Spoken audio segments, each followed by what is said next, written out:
नीति रखने वालों को बड़ी शांति होती है और उनको कुछ ठोकर नहीं लगती। सच में यदि हम परमेश्वर के संग चलें, उसकी व्यवस्था से प्रीति रखें, तो हमको ठोकर नहीं लगेगी और उनको बड़ी शांति होती है, ऐसा लिखा। तो हम सच में हमारा मकसद यही होना चाहिए कि हम प्रभु के संग चलें ताकि हम शांति पूर्वक अपना जीवन व्यतीत कर सकें और हमें ठोकर न लगे। आज ये सुंदर समय है कि परमेश्वर का वचन हमारे बीच में बोया जाए। मास्टर सैमुअल बहुत दिनों के बाद हमारे बीच में है। वो ऑनलाइन प्रीचिंग करते रहते थे, संडे के दिन ऑनलाइन उनका प्रीचिंग चलता था। आज भी मैं सुबह उनको फोन लगा रहा था, तो सिस्टर आभा बोली कि अरे वो ऑनलाइन प्रीचिंग करते हैं। तो मैं रुक गया कि उनका टाइमिंग जो है 10-10:30 बजे से ऑनलाइन प्रीचिंग का है। नहीं तो मेरा मन था कि पास्टर सैमुअल आज प्रचार करें और प्रभु ने ये आवाज सुनी। प्रभु का धन्यवाद हो। आइए ताली बजाकर पास्टर सैमुअल का स्वागत करें।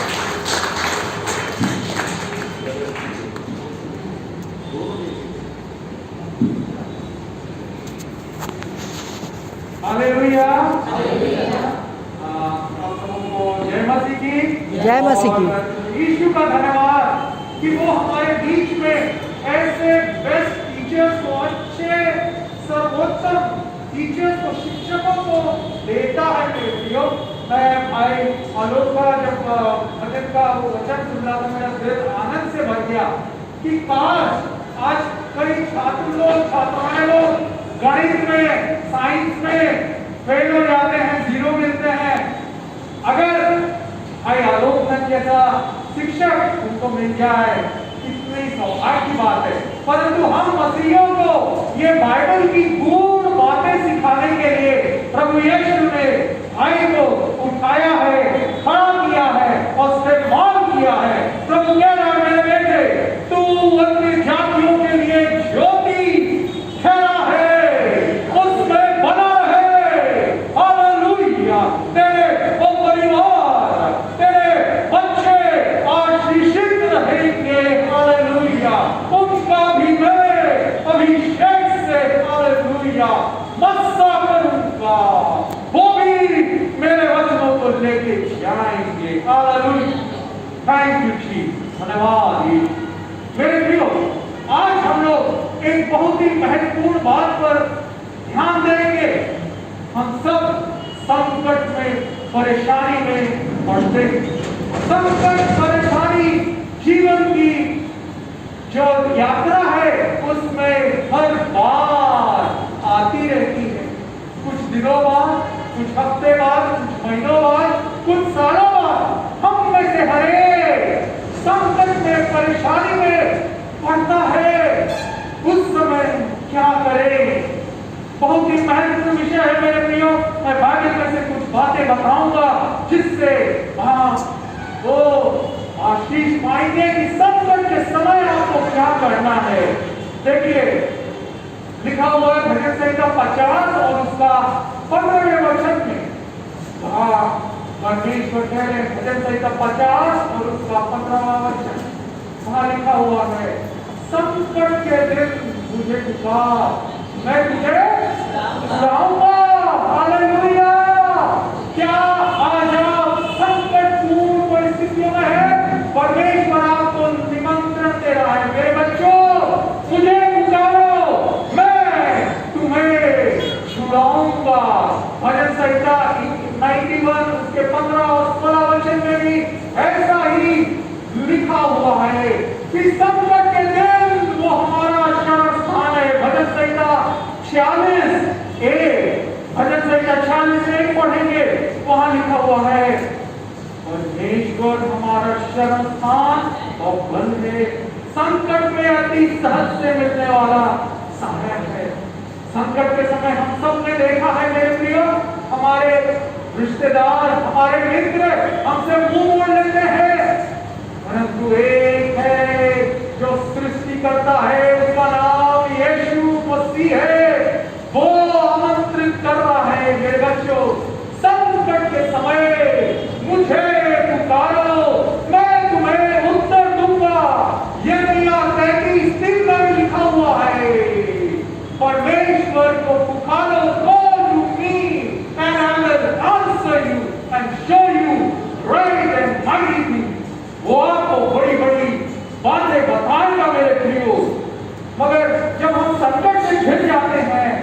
तो हमारा जो मनुष्य का स्वभाव है वो क्या करने लगता है? अपने पैसों पर, अपने पहचान वालों के पास जाके उन पर भरोसा करने लगता है, अपने पद पर, प्रभाव पर, प्रतिष्ठा पर भरोसा करने लगता है। ये मनुष्य का स्वभाव है। परंतु बाइबल कुछ बातें बताती है जो हमें आशीषित करती है। बाइबल में अगर हम पढ़ेंगे भजन संहिता 20वां अध्याय और उसका 7वां और 8वां वचन पढ़ लें। भजन संहिता 20वां अध्याय 7वां और 8वां वचन। किसी को रथों का और किसी को घोड़ों का भरोसा है, परंतु हम तो अपने परमेश्वर यहोवा ही का नाम लेंगे। वे तो झुक गए और गिर पड़े, परंतु हम उठे और सीधे पड़े। आमीन, हालेलुया। मेरे प्रियो, इस महामारी के दौर पे किसी को अपने पैसों का भरोसा था, अपने प्रभाव पर भरोसा था, अपने पद पर भरोसा था, परंतु हमने जाना कोई नहीं उन्हें बचा पाया। यहाँ पर भी लिखा हुआ रथों को किस पर भरोसा नहीं रखना है, और जो घोड़ों पर, रथों पर भरोसा रखते हैं वो क्या हो जाते हैं? झुक जाते हैं, गिर पड़ते हैं। परंतु जो परमेश्वर का नाम लेंगे वो हम उठेंगे। हो सकता है बीमारी आए, परेशानी आए, संकट आए, troubles, trials, tribulation will come, but be of good cheer। आप आनंदित हो, ठाडस बांधे, हिम्मत रखे, निराश ना हो, क्योंकि आपको छुटकारा देने वाला यीशु आपके पास है। वो कहता है संकट के समय मुझे पुकार, मैं तेरी सुनूंगा और तुझे छुड़ाऊंगा। मेरे प्रियो, आइए एक और वचन हम पढ़ेंगे। भजन संहिता 118 और उसका 8वां और 9वां वचन। भजन संहिता 118 और उसका 8वां और 9वां वचन। यहोवा की शरण लेनी मनुष्य पर भरोसा रखने से उत्तम है। यहोवा की शरण लेनी प्रधानों पर भी भरोसा रखने से उत्तम है। आमीन। यहोवा की शरण लेनी मनुष्यों पर भरोसा रखने से उत्तम है। क्या आज आपका भरोसा किसी मनुष्य पर है?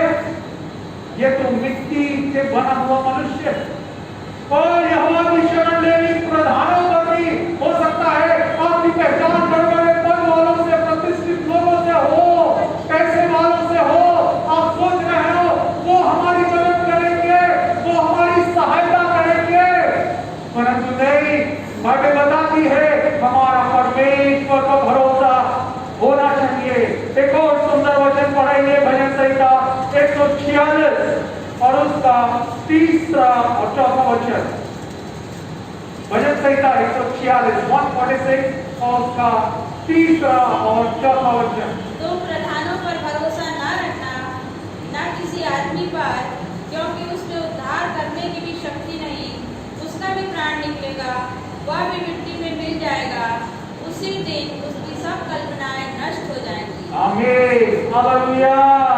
प्रधानों पर भरोसा न रखना, न किसी आदमी पर, क्योंकि उसमें उद्धार करने की शक्ति नहीं। उसका भी प्राण निकलेगा, वह मिट्टी में मिल जाएगा।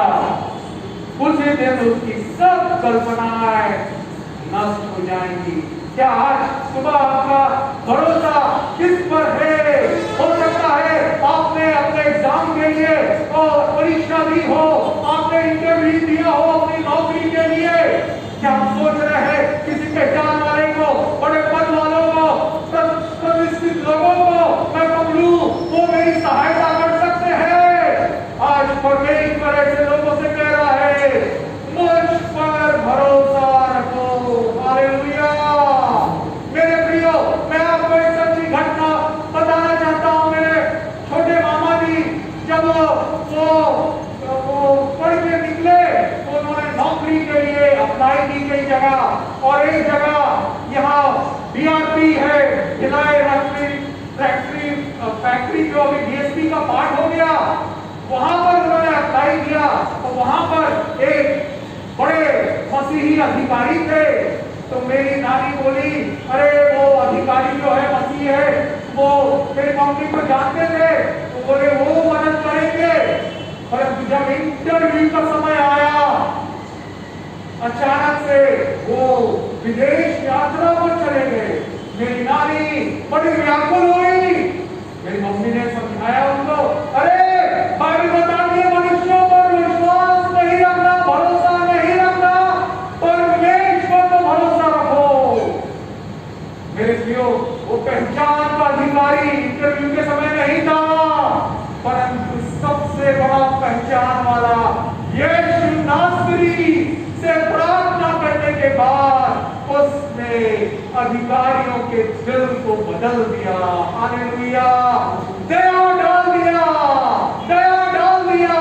क्या आप नौकरी ढूंढ रहे हैं, इंटरव्यू के लिए जा रहे हैं, लोग आपको हो सकता है रिजेक्ट करते रहे हो, आज की सुबह परमेश्वर कह रहा है अपने पढ़ाई लिखाई पद प्रतिष्ठा प्रभाव पहचान पर भरोसा नहीं रखो, परंतु परमेश्वर पर भरोसा रखो। मेरे प्रियो, क्या हुआ? इंटरव्यू हो गया, परंतु बाइबल में एक बड़ा सुंदर वचन है, नीति वचन 21:1, नीति वचन 21:1। राजा का मन नारियों के जल के समान यहोवा के हाथ में रहता है, जिधर वह चाहता है उधर उसको मोड़ देता है। आमीन। राजा का मन हो सकता है आप वो जो अधिकारियों के पास जा रहे हैं अपना काम कराने के लिए, अपना इंटरव्यू देने के लिए, नौकरी के लिए, याद रखिए परमेश्वर कह रहा है सफलता मेरी ओर से आएगी। सिस्टर नंदी, परमेश्वर की प्रतिज्ञा आपके लिए आ रही है मेरी बेटी, सफलता तेरी परमेश्वर की ओर से आएगी। हालेलुया। मनुष्यों पर भरोसा नहीं रखना। हालेलुया।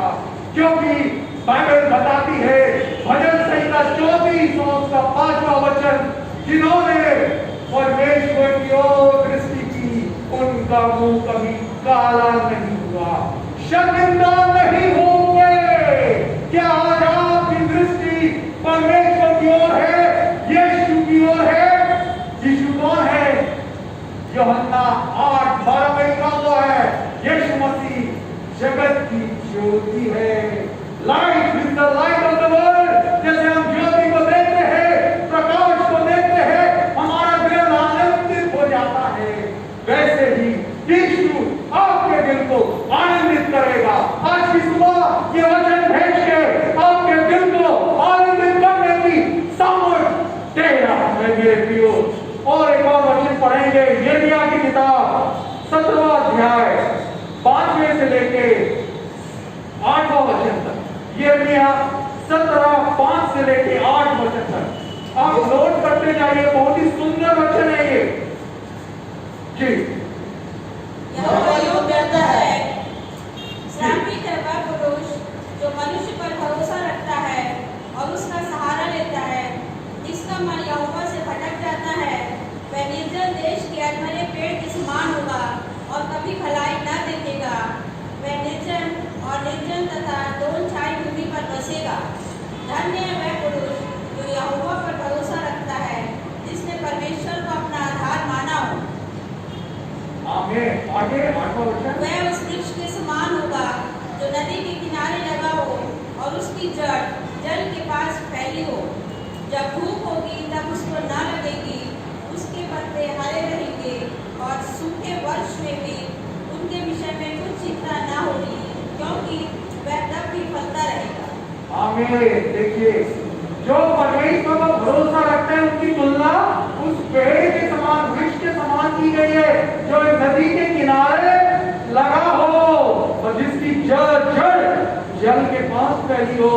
जब धूप होगी तब उसको न लगेगी और उसके पत्ते हरे रहेंगे।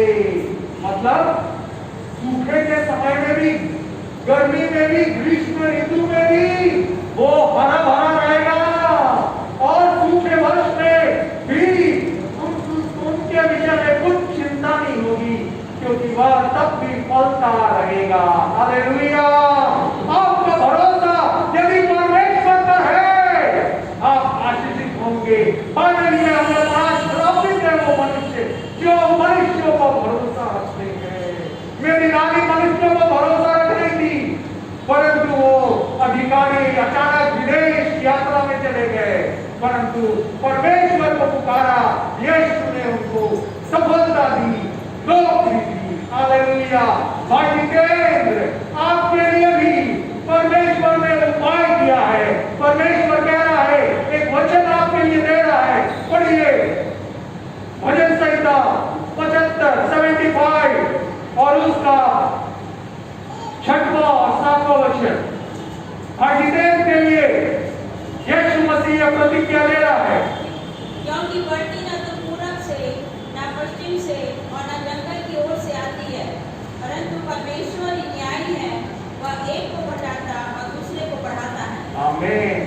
बढ़ती न तो पूरब से न पश्चिम न जंगल से, परंतु परमेश्वर ही न्यायी है, वो एक को घटाता और दूसरों को बढ़ाता है। Promotion doesn't come from people। जो पदोन्नति है वो लोगों से नहीं आती, लोगों का उपयोग तो परमेश्वर करता है, परंतु उसका मूल जो स्रोत है वो कौन है? परमेश्वर। परमेश्वर की ओर निहारे। ओ सिस्टर अनुराधा, प्रभु कह रहा है, मेरी बेटी, तूने काफी असफलताएं देखी है। You have gone through your life with many setbacks and shocks. The Lord says, my daughter, keep on believing on me. You will see the impossible removed by my power, because hallelujah, जो यहोवा को खोजते हैं, जो उसकी ओर देखते हैं, वो ज्योति पाते हैं। आज मुंह शर्मिंदा नहीं होगा। बीते कुछ दिनों पहले आपको लगा, हाय मेरा जीना बेकार है, मैं शर्मिंदगी से घिर गई हूँ। परमेश्वर ने आपको उठा लिया, वो कीचड़ में से उठा लिया, उस दलदल की नीच से परमेश्वर ने आपको उठा लिया, और वो चट्टान यीशु कह रहा है, मुझ में खड़े रहे, मेरे वचनों से बल प्राप्त करते रहे। आंधी आएगी, तूफान आएंगे, अनुराधा, प्रभु कह रहा, मेरी बेटी, मेरी चट्टान, ओ मैं चट्टान हूँ, यीशु वो चट्टान है, तू उसमें खड़ी हुई है, तुझे ना डिगाने पाएगी। हालेलुया, धन्यवाद यीशु, थैंक यू जीसस, धन्यवाद यीशु, धन्यवाद यीशु, हालेलुया। मेरे प्रियो, आज हम देखते हैं कि परमेश्वर को भरोसा रखना उत्तम है संकट के समय। मेरे प्रियो, मैं आपको बताना चाहता हूँ, आप सोचते होंगे, अरे परमेश्वर की सामर्थ क्या है? देखो ना, इतने ढेर सारे लोग हैं, करोड़ों लोग अभी भी यीशु मसीह को नहीं जानते। कई देश है, हमारा भारत देश में यीशु को जानने वाले, मानने वाले बहुत ही कम है। परंतु परमेश्वर की सामर्थ कहाँ?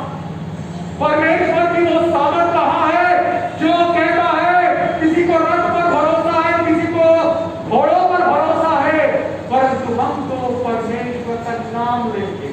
मैं आपको एक ऐतिहासिक सच्ची घटना बताना चाहूंगा मेरे प्रियो, ध्यान से सुनिएगा।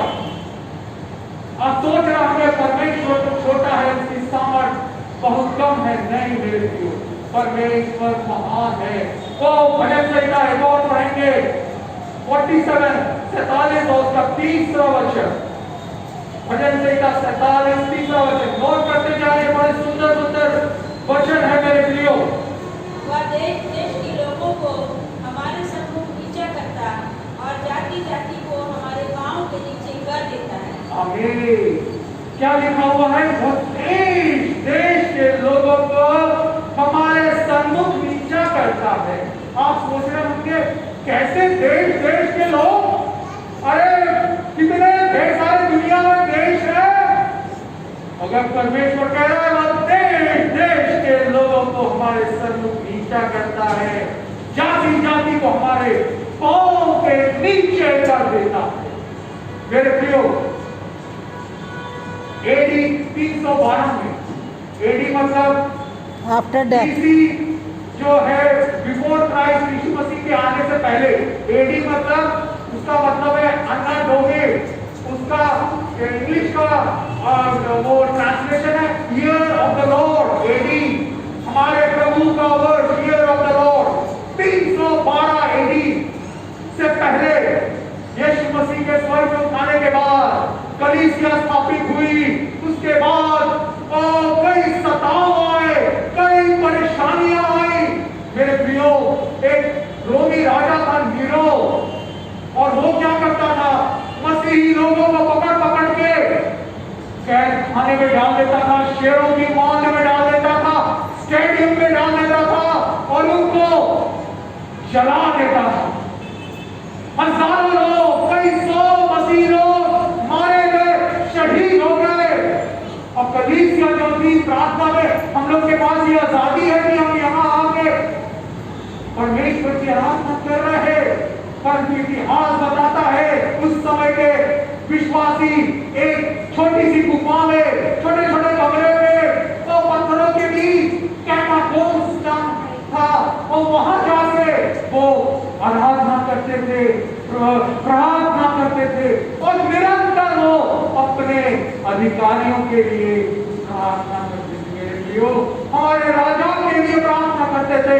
वो इस वचन को मानते, आपने कहा है कि देश देश के लोगों को आप हमारे सम्मुख नीचा करेंगे और जाति जाति को हमारे पांव के नीचे कर देंगे। ऐसा कीजिए, यीशु ऐसा कीजिए। आंसुओं से प्रार्थना करते थे।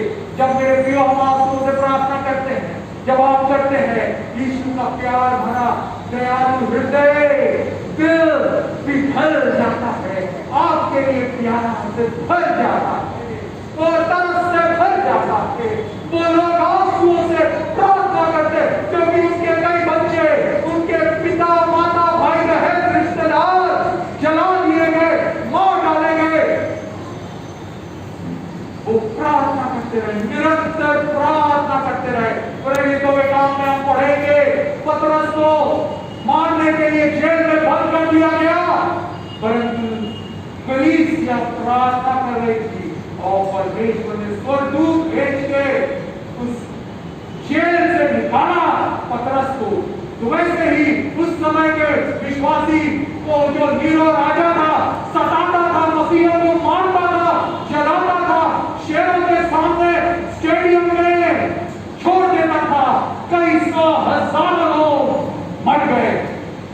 लेकिन विश्वासी लोग प्रार्थना करते रहे, हिम्मत नहीं हारे। और उसके बाद, नीरो के बाद एक राजा हुआ, उसका नाम किंग कॉन्स्टेंटाइन था, और वो नीरो राजा के समान मसीहियों को अत्याचार करता था, पीड़ित करता था, सताता था। और एक दिन ऐसा हुआ, अचानक से उसको समाचार मिला कि उसके सारे दुश्मन जो आजू बाजू में राष्ट्र लोग हैं, देश के दूसरे देश के राजा आ गए और उसे घेर दिया है। वो खड़ा गया, व्याकुल हो गया, क्योंकि उसके पास केवल कुछ हजारों की संख्या में सैनिक थे, परंतु जो दुश्मन राजा थे, 4-5 राजा एक साथ इकट्ठा होकर उस पर आक्रमण करने वाले थे। दूसरे दिन वो घबरा गया, उस दुश्मनों की सेना लाखों में, उसके पास केवल हजारों में। वो समझ नहीं पा रहा था, क्या करूं, मैं मर जाऊंगा, वो मुझे मार डाला जाएगा, मुझे बंदी बना के ले लिया जाएगा, मैं क्या करूं।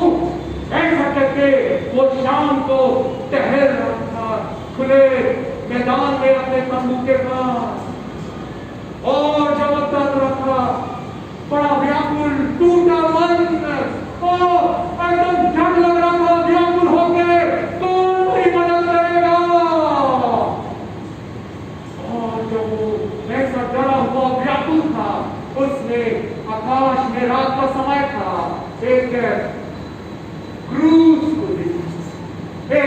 को देखा, और उस क्रूज के नीचे लिखा हुआ था, बाय दिस तुम, इससे तू जीतेगा, जीत जाएगा। उसको समझ में आया, ये तो यीशु मसीह का क्रूज है,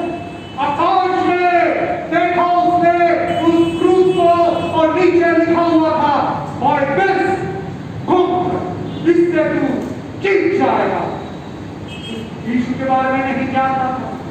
उसको ये समझ में आया कि मैं ये क्रूस को अपने जो सैनिकों का झंडे हैं और ढाले हैं उस पर ये बनवा दूं, उस पर ये खींच दूं क्रूस का निशान।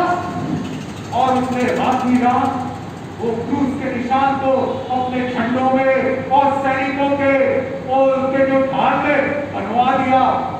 और दूसरे दिन जब शत्रु सैनिक लाखों में आक्रमण किए, वो डरा हुआ था, परंतु उसको भरोसा था उस दैवीय दर्शन को। उसने देखा था कि क्रूस मुझे जय देगा। और वो क्रूस को झंडे बना के और ढाल में और चिन्ह बना के लड़ा और वो जीत अद्भुत रीति से जीत गया सम्राट एम्परर कॉन्स्टेंटाइन। ये मैं कोई कहानी नहीं बता रहा हूं, आप हिस्टोरिक घटना है, गूगल पे सर्च करेंगे, इतिहास की पुस्तकों में देखेंगे, पढ़ेंगे, ये ऐसी सच्ची घटना हुई है। उसके बाद वो जीत गया। उसे महसूस हुआ ये क्रूस के सामर्थ है, ये यीशु का क्रूस सामर्थी है। वो मुझे मेरे राज्य के लोगों को बचाएगा, छुड़ाएगा, उन्हें सुरक्षित रखेगा मेरे प्रियो। और उसने अपनी माँ क्वीन हेलेना नाम था उसका, उसने बोला मैं यीशु के बारे में ज्यादा नहीं जानता, और तो सुना है कि वो यरूशलेम में रहा है, वो वहां पर वो उसको क्रूस पर चढ़ाया गया है, तो आप इजराइल जाओ या यरूशलेम जाओ। और वहां पर उसने अपनी माँ क्वीन हेलेना को भेजा और वो वहां गई और उसने ढूंढा किस क्रूस पर यीशु को चढ़ाया गया। और वहां पर आज भी वो चर्च में कई हजारों घड़ियां लगी हुई है, हीरे मोती लगे हुए। आज भी वो चर्च कॉन्स्टेंटाइन राजा का बना हुआ आज भी मौजूद है। उसके बाद जो कॉन्स्टेंटाइन राजा था उसको सफलता मिलने लगी इस युद्ध में, वो पूरे यूरोप का सम्राट बन गया। फ्रांस, इटली, स्पेन और नीदरलैंड, हॉलैंड, बेल्जियम, वो सब यूरोप के देशों का वो सम्राट बन गया। वो बहुत ही वो हुआ, प्यार से भर गया उस यीशु को। वो जिसने मुझे विजय दिया उसने बोला कि मेरे जितनी भी प्रजा है, करोड़ों लाखों समर्थ लोग है, बोला कि केवल यीशु की हम आराधना करें। और आज ये बात की एक घटना का सबूत है कि यीशु के क्रूस ने एक दर्शन से अन्य जाति राजा को बचा लिया। और आज हम जाएंगे इटली में, फ्रांस में, स्पेन में, इंग्लैंड में, नीदरलैंड में, हॉलैंड में, देखेंगे बड़े बड़े सुंदर चर्चेस बने हुए हैं, कैथेड्रल्स बने हुए हैं, आलीशान, आपको एकदम मजा आ जाएगा, इतने सुंदर सुंदर चर्चेस बने हुए वहां पर। एक दर्शन क्या आज हमारे भारत देश में ऐसा नहीं हो सकता? हो सकता है, क्योंकि बाइबल बताती है इब्रानियों 13:8 में यीशु मसीह आज, कल और युगानुग एक सा रहने वाला है। उसका सामर्थ्य, उसका प्यार कभी नहीं बदलता मेरे प्रियो। आखिरी में आज हम विशेष तौर से प्रार्थना करेंगे अपने राजाओं के लिए, क्योंकि बाइबल कहती है पहला तिमोथी उसका 2 अध्याय और उसका पहला 2 वचन पढ़ेंगे हम। पहला तिमोथी 2 अध्याय और उसका पहला और 2 वचन। अब मैं सबसे पहले यह उपदेश देता हूँ कि विनती और प्रार्थना और निवेदन धन्यवाद सब मनुष्यों के लिए किए जाए, राजाओं और सब ऊंचे पद वालों के निमित्त, इसलिए कि हम विश्राम और चैन के साथ सारी भक्ति और गंभीरता से जीवन बिताएं। आमीन। सोचिए, विनती और प्रार्थना निवेदन किसके लिए की जाए? सब मनुष्यों के लिए, खासतौर से राजाओं और सब ऊंचे पद वालों के निमित्त, कि हम विश्राम और चैन के साथ क्या आज हमारे प्रधानमंत्री को, राष्ट्रपति को, मुख्यमंत्री को, विधायकों को परमेश्वर बदल नहीं सकता? उसने इतिहास बदल दिया। यूरोप आज एक क्रिश्चियन कॉन्टिनेंट के रूप में जाना जाता है। हजारों लाखों चर्चेस बना लिए गए। वहां पर एक समय यीशु के बारे में नहीं जानते थे, यीशु के लोगों को सताया गया था, परंतु आज परमेश्वर की सामर्थ आज हमारे देशों में, हमारे राज्यों में वो प्रकट होना चाहती है। क्या हम प्रार्थना करेंगे? रोज कितना अपने हाथ उठा ले, जो इस बात को याद करते हुए प्रार्थना करेंगे, यीशु आपने 312 एडी में 312 ईयर ऑफ द लॉर्ड में आपने कॉन्स्टेंटाइन राजा को ये दर्शन देके उसका दिमाग, उसका हृदय बदल दिया। आज भी मेरे देश में कीजिए। कितने लोग ऐसी प्रार्थना करेंगे? रोज हाथ उठाए, यीशु आशीष देगा, यीशु आशीष देगा। जो अपने देश के लिए, अपने राजा के लिए प्रार्थना करते, वो प्रभु कह रहा है आप विश्राम, चैन के साथ जीवन बिताएंगे। हालेलुया। परमेश्वर ऐसा कर सकता है।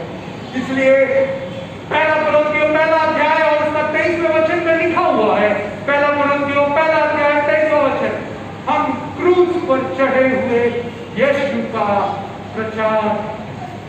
क्रूस पर चढ़ा हुआ यीशु, उसने सारी आपकी बीमारियों को, सारे श्रापों को, सारी गरीबी को, सारे दुखों को उठा लिया। आज वो क्रूस आपको जयवंत करेगा। कलवरी का क्रूस का यीशु, उस पर भरोसा रखे, वो आपको शर्मिंदा नहीं होने देगा। पौलुस के समान गलतियों 6वां अध्याय और उसका 14वां वचन में जैसा कहता है पौलुस, पर ऐसा ना हो मैं अन्य किसी बात का घमंड करूं, केवल हमारे प्रभु यीशु मसीह के क्रूस का, जिसके द्वारा संसार मेरी दृष्टि में और मैं संसार की दृष्टि में क्रूस पर चढ़ाया गया। केवल घमंड करें, क्रूस चढ़े हुए यीशु का, वो ही आपको बचा लेगा। हालेलुया। मुझे अंतिम बात बता के मैं खत्म करना चाहूंगा मेरे प्रियो। मैं अलग अलग राज्यों में यहाँ काम किया, भारत देश के गुजरात में मैं 2003 में था। उस समय मसीहों को सताव था और वहां के लोग ज्यादा नहीं जानते यीशु के बारे में। और मेरा जो मालिक था शाह था गुजराती, और मेरा जो एक और मेरा कलीग था वो भी गुजराती। बोला सर मेरे सेम हम लोग उसके हैं, कास्ट के हैं। ऐसा करके वो मुझे दबाता, वो मुझे परेशान करता था, परंतु परमेश्वर परिस्थितियों को बदल देता है। वो क्रूस को चढ़ा हुआ यीशु, मैं कोई गुजराती नहीं जानता, ना मेरा कोई दोस्त, ना कोई मेरा रिश्तेदार, परंतु मैं अकेला नहीं, यीशु मेरा साथ है, यीशु मेरी ओर है, यीशु मेरी ओर है, यीशु मेरी ढाल है। मैं किससे डरूं? मैं प्रार्थना करता रोज, यीशु क्रूस पर चढ़े यीशु मुझे बचा, अन्य जातियों के बीच में, अन्य जाति राज्य में परमेश्वर ने ऐसा बदल दिया परिस्थितियों को जो मेरा सताता था, मेरा कलीग साथ में काम करने वाला, कि मैं सर के कास्ट का हूं और तू तो मसीही है। सर वो गुजराती वो थोड़ा सा और रहते थे, अरे मसीही करके, परंतु क्या किया परमेश्वर ने मालूम? वो जो सर है और जो वो मेरा वो जो कलीग था, दोनों सेम कास्ट के, दोनों के बीच में मतभेद, मन मुटाव हो गया, मिसअंडरस्टैंडिंग हो गई। और ऐसा हुआ कि वो मेरे कलीग को नौकरी छोड़ के जाना पड़ा। हालेलुया। भजन संहिता 68 पहले वचन में लिखा है, लेट गॉड अराइज, परमेश्वर उठे और उसके शत्रु तितर बितर हो जाए। क्या जब अपने दुश्मनों से, विरोधियों से घिरे हुए हैं, परमेश्वर कह रहा है मेरी ओर देखो, मेरे क्रूस की ओर देखो। और उसके साथ साथ जब मैं कुवैत में गया, ना मैं मलयाली, ना मैं तमिल, ना मैं आंध्रा का, साउथ का नहीं हूं मैं, वहां पर ज्यादातर मुंबई वाले हैं सब, और वहां के जो मालिक है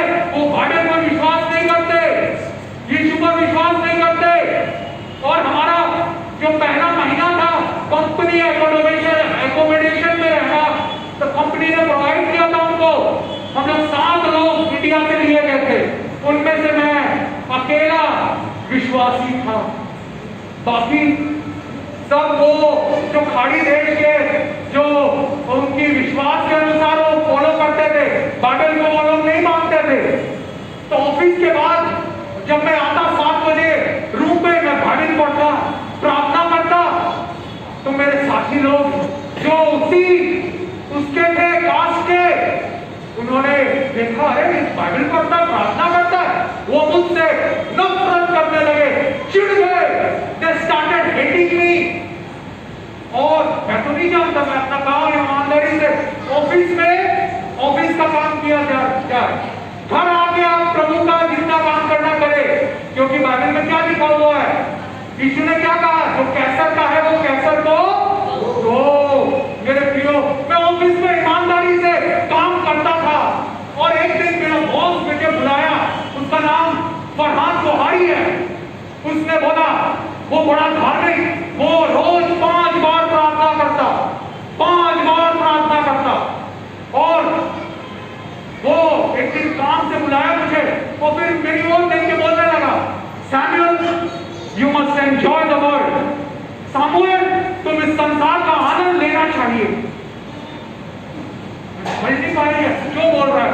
मुझे याद आ गया, अच्छा मेरे जो साथी लोग हैं उन्होंने मेरी चुगली की है कि सैमुअल क्या करता है, बाइबल पढ़ता है, ऑफिस के बाद प्रार्थना करता है, और फ्राइडे के दिन छुट्टी रहती है तो कहाँ जाता है, दिन भर रात भर चर्च में अटेंड करता है, कोई भी पब्लिक हॉलीडे हो चर्च में जाता है वो।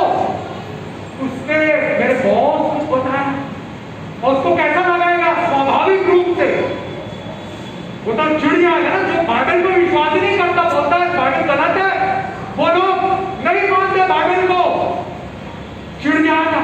परंतु जानते प्रभु यीशु मसीह राजा का हृदय नियंत्रण में करता है, जैसे हमने नीति वचन 21 में पढ़ा है। आज आप हो सकता है विरोधियों का, शत्रुओं का, चुगली करने वालों का आसपास आपको घेर लिए है, आपके शत्रुओं ने आपको घेर लिया है। आपको जय कहां से मिलेगी, यीशु के क्रूस से आपको जय मिलेगी।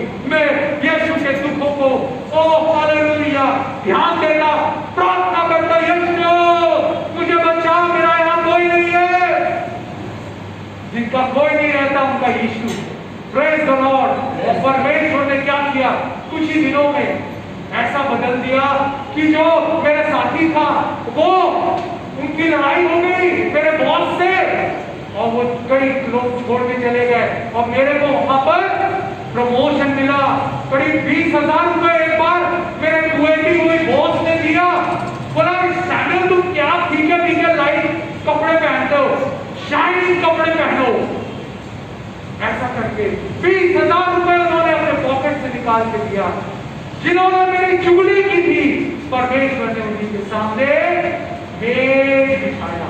आइए हम सब खड़े हो सकता है आप शत्रुओं का सामना कर रहे हैं, शत्रुओं ने आपको घेर लिया हो, विरोधियों ने, चुगली करने वालों ने आपको नीचे गिराने की कोशिश की हो, परंतु याद रखिए वो क्रूस पर चढ़ा हुआ यीशु आपको जय देगा।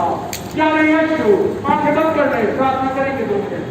क्या यीशु, धन्यवाद देते हैं सुंदर वचनों के लिए। हम अपने राजाओं, अधिकारियों, प्रधानमंत्री, राष्ट्रपति, मुख्यमंत्री, विधायकों के लिए प्रार्थना करते, उन्हें बदल दीजिए पिता, जैसे आपने सम्राट कॉन्स्टेंटाइन को बदल दिया पिता। पूरा देश के लोग बदल गए, मसीही विश्वास अपना लिए।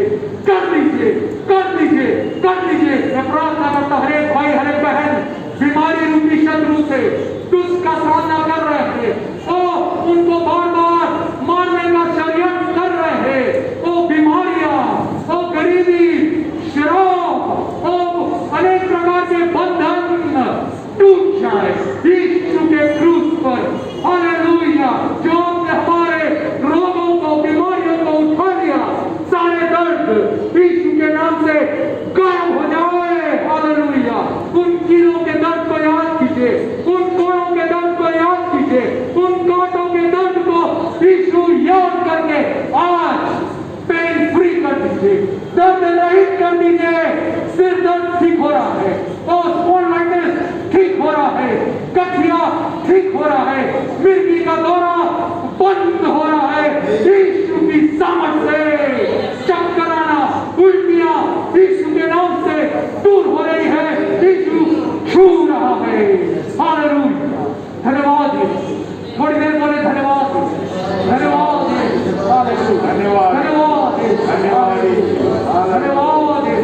Thank you Lord. क्रूस पर उस मरे कदे, क्रूस पर उस मरे कदे, वो ही अकेला तुझे बचा लेगा।